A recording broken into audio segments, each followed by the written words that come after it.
Mr. President, my name is Denise Ho, singer and democracy activist from Hong Kong. The Vienna Declaration guarantees democracy and human rights. Yet in Hong Kong today, these are under serious attack. Last month, 2 million people walked in peaceful protest, fighting an extradition bill that would remove the firewall, protecting Hong Kong from interference of the Chinese government. Police shot rubber bullets and 150 tear gas bombs against unarmed protesters. Sorry, there is a point of order. I give the floor to China. Mr. Vice President, I'm asking for the floor to raise a point of order. The Hong Kong Special Administrative Region is a part of the People's Republic of China.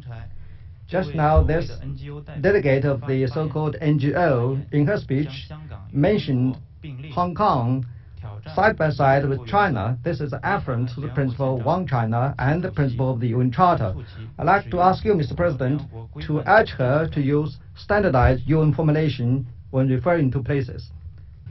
Dozens were arrested. 4 people committed suicide as an ultimate cry of despair. This anger of Hong Kong has followed years of deceitful promises. Since the handover, we saw our autonomy slowly eroded. Disqualification of 6 lawmakers, kidnappings of booksellers and activists jailed are proof of China's tightening grip. Real universal suffrage is still non-existent. With a chief executive officer appointed and controlled by Beijing, China is preventing our democracy at all costs.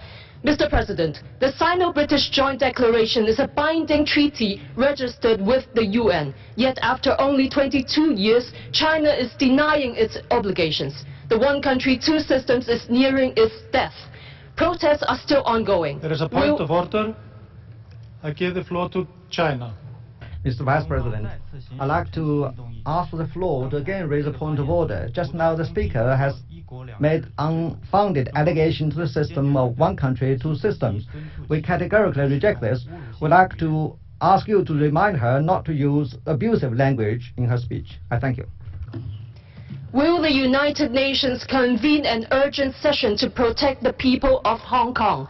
Given its abuses, will the UN remove China from this Human Rights Council? Thank you.